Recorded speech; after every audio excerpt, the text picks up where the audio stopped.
Bismillahirrahmanirrahim. Assalamualaikum warahmatullahi wabarakatuh. Saya Kasmawati dari kelompok 3 akan menjelaskan mengenai etika bisnis konvensional. Nah, yang pertama yaitu pengertian etika bisnis konvensional. Sebelum kita membahas mengenai etika bisnis konvensional, terlebih dahulu saya akan menjabarkan mengenai etika bisnis dan konvensional. Etika berasal dari bahasa Yunani, dari kata etos yang berarti watak, kebiasaan, akhlak, ataupun norma. Sedangkan secara istilah, etika adalah seperangkat peraturan yang menentukan baik atau buruknya suatu perilaku. Sedangkan bisnis adalah suatu kegiatan usaha yang dilakukan oleh kelompok ataupun individu secara terorganisir untuk mendapatkan keuntungan memenuhi kebutuhannya. Sedangkan konvensional adalah suatu bentuk dari sifat atau hal-hal yang dianggap biasa, dianggap normal, atau yang diterima atau digunakan oleh masyarakat secara umum. Jadi dapat disimpulkan etika bisnis konvensional adalah seperangkat nilai baik, buruk, benar, atau salah dalam dunia bisnis berdasarkan prinsip-prinsip moralitas ataupun akhlak dalam mencapai tujuan bisnis tersebut. Nah, selanjutnya yaitu poin B, macam-macam etika bisnis konvensional. Sebelum membahas macam-macam etika bisnis konvensional, terlebih dahulu saya mengangkat pendapat dari Dawan Raharjo. Menurut Dawan Raharjo, etika bisnis beroperasi dalam 3 tingkat. Yang pertama, tingkat individual. Yang kedua, tingkat organisasi. Yang ketiga, tingkat sistem. Tingkat individu yaitu di mana tingkat ini bagaimana pengaruh individu tersebut terhadap berjalannya suatu bisnis, yaitu bagaimana pengaruhnya terhadap pengambilan keputusannya, pengaruhnya dalam tanggung jawabnya, pengaruhnya dalam kesadaran atas tanggung jawabnya. Kemudian yaitu tingkat organisasi. Tingkat organisasi ini yaitu tingkat yang menjadi lingkup dari perusahaan tersebut. Bagaimana perusahaan tersebut bertanggung jawab, bagaimana perusahaan tersebut menanggapi, bagaimana perusahaan tersebut persepsinya terhadap lingkungannya.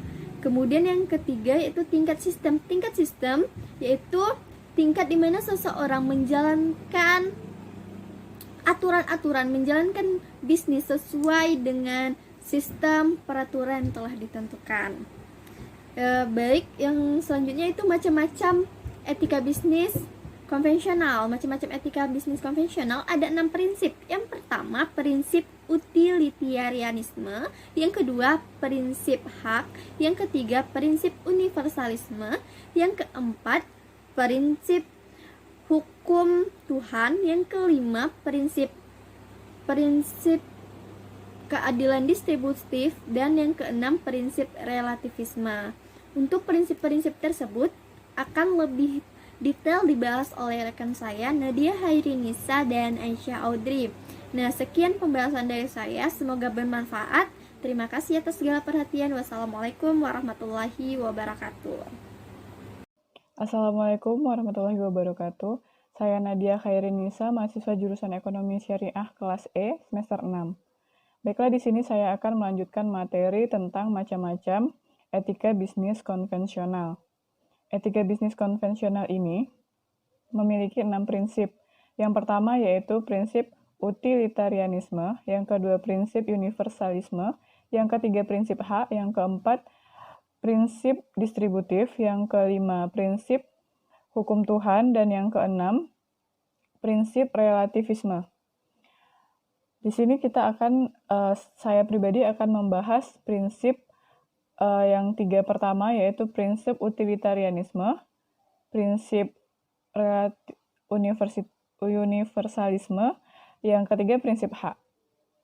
Baiklah, selanjutnya kita membahas tentang prinsip yang pertama, yaitu prinsip utilitarianisme.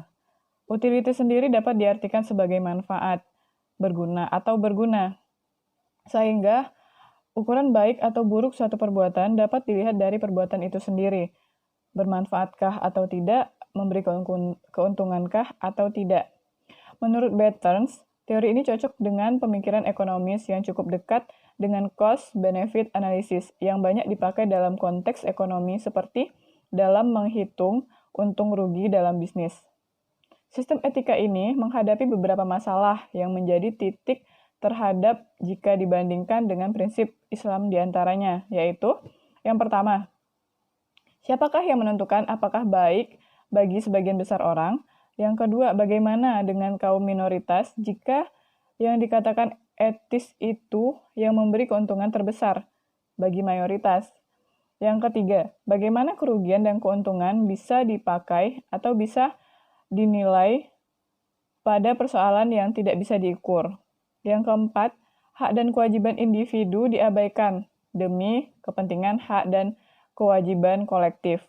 Nah, paham utilitarian sendiri menetapkan hakikat etis tindakan di masa depan dengan menimbang kerugian dan keuntungannya. Ini dapat dilihat dalam pendekatan mikroekonomi. Paham mikroekonomi menekankan hukum Pareto Optimality. Hukum ini menekankan efisiensi penggunaan sumber daya untuk memuaskan kebutuhan konsumen. Mengesampingkan semua kebutuhan untuk mempertimbangkan persoalan-persoalan etis dan menekankan secara lebih upaya memaksimalkan keuntungan. Jadi dalam prinsip utilitarianisme ini lebih mementingkan keuntungan atau bermanfaat. Baiklah, yang kedua, prinsip universalisme. Prinsip universalisme berbeda dengan prinsip utilitarian yang berpandangan kepada hasil dari keputusan, sedangkan universalisme lebih berfokus kepada tujuan suatu keputusan atau tindakan. Nah, prinsip kunci dari universalisme ini adalah prinsip Kant tentang imperatif kategoris, yang ada dua, yaitu yang pertama, seseorang harus memilih untuk bertindak hanya jika ia berkemauan untuk memberi kesempatan kepada setiap orang di muka bumi dalam situasi yang sama, untuk keputusan yang sama, dan dalam keadaan atau cara bertindak yang sama. Yang kedua, orang lain harus diperlakukan sebagai tujuan, tidak semata-mata sebagai alat untuk mencapai tujuan. Nah, menurut Kant, persoalan universalisme ini berhubungan dengan kewajiban, sehingga hanya ketika kita bertindak berdasarkan kewajiban, maka tindakan kita bisa disebut bersifat etis. Nah, jika kita bertindak semata-mata karena dorongan, perasaan, atau kepentingan pribadi kita, maka tindakan kita tidak memiliki nilai moral atau tidak etis sama sekali. Namun, dengan niat atau tujuan baik semata-mata, tindakan yang tidak etis tidak dapat dikatakan etis. Seperti yang dikemukakan oleh Yusuf Al-Qaradawi, jika kita kaitkan dengan Islam, di mana niat atau tujuan baik tidak menjadikan yang haram menjadi bisa diterima. Baiklah, kita masuk kepada prinsip yang ketiga, yaitu prinsip hak. Prinsip hak menekankan pada suatu nilai tunggal, yaitu kebebasan. Keputusan atau tindakan dikatakan etis apabila tindakan atau keputusan itu didasarkan kepada hak-hak individu, di mana yang menjamin kebebasan dalam memilih. Dapat dipahami bahwa pada prinsip hak ini, setiap individu memiliki hak untuk menentukan nasibnya sendiri, atau dia bebas menentukan pilihannya sendiri. Oleh karena itu, orang lain tidak boleh melanggar hak itu, terlebih lagi memperalat demi tujuan orang lain, karena sama halnya dengan merampas hak orang lain. Pendekatan ini berkeyakinan bahwa individu memiliki hak moral yang bersifat tidak dapat ditawar-tawar. Antara hak dan kewajiban harus seimbang. Mengacu pada prinsip hak, yaitu fokus pada kebebasan, setiap kegiatan bisnis itu bebas karena setiap pengusaha tahu mana yang baik dan mana yang buruk, tahu mengenai kegiatannya, paham situasi yang dihadapinya, serta aturan yang berlaku untuk bisnis yang dilakukannya. Nah, dalam hal ini, kebebasan adalah syarat mutlak agar manusia bisa bertindak secara etis, karena tindakan etis adalah tindakan yang bersumber dari kemauan baik serta kesadaran pribadi. Nah, dalam prinsip hak ini, lebih menekankan kepada kebebasan individu. Tapi, kebebasan itu harus seimbang juga, kewajiban dan hak itu harus seimbang. Sekian dari saya, selanjutnya akan dilanjutkan oleh rekan saya, yaitu Aisyah Audrey. Selanjutnya, yang keempat, prinsip keadilan distributif. Pendekatan keadilan distributif terhadap etika berkisar pada satu nilai, yaitu keadilan. Agar disebut etis, suatu keputusan dan tindakan harus menjamin pembagian kekayaan, keuntungan, dan kerugian secara adil. Terdapat 5 prinsip yang digunakan untuk menjamin pembagian keuntungan dan kerugian secara adil, yaitu yang pertama, setiap orang mendapatkan pembagian yang sama. Yang kedua, setiap orang mendapatkan bagian sesuai kebutuhan masing-masing. Yang ketiga, setiap orang mendapatkan bagian sesuai usaha masing-masing. Yang keempat, setiap orang mendapatkan bagian sesuai dengan kontribusi sosialnya masing-masing. Yang kelima, setiap orang mendapat bagian sesuai jasanya. Implementasi ajaran keadilan dalam bisnis harus dilakukan dengan pembagian manfaat kepada semua komponen dan pihak yang terlibat langsung maupun tidak langsung, sesuai dengan peran dan kontribusi yang telah diberikan terhadap keberhasilan dan kegagalan dari kegiatan bisnis yang dilakukan oleh pelaku bisnis secara seimbang dan adil atau sepadan. Islam juga mendukung sikap keadilan dan semua prinsip dalam pendekatan keadilan distributif terhadap etika dalam proporsi seimbang, tetapi bukan mendukung prinsip keadilan buta. Yang kelima, prinsip hukum Tuhan. Keputusan-keputusan etis dibuat berdasarkan hukum Tuhan yang ada di dalam kitab suci dan tanda-tanda alam. Banyak penulis, termasuk Thomas Aquinas, percaya bahwa dengan mempelajari baik kitab suci maupun alam, manusia akan dapat bersikap etis. Islam memiliki perspektif yang berbeda, seperti yang diungkapkan Toha Jabir Al-Awani, bahwa manusia telah diperintahkan oleh Allah untuk melakukan 2 bentuk pembacaan yang berbeda, yaitu pembacaan firman-firman Allah dan pembacaan alam semesta. Mereka yang hanya melakukan pembacaan dalam bentuk pertama akan menjadi asketis. Kadangkala pembacaan seperti ini akan membuat mereka tidak seimbang dan tidak mampu berpikir sendiri. Mereka menyerah pada perbuatan yang bersifat independen dan gagal mempertanggungjawabkan tugasnya sebagai hamba Allah Subhanahu wa Ta'ala, atau penjaga janji Allah. Mereka yang hanya menekankan pembacaan dalam bentuk yang kedua tidak memiliki kemampuan untuk menjawab pertanyaan terdalam dan seringkali menafikan segala sesuatu yang ada di luar kemampuan mereka untuk menyerap dengan sarana supernatural.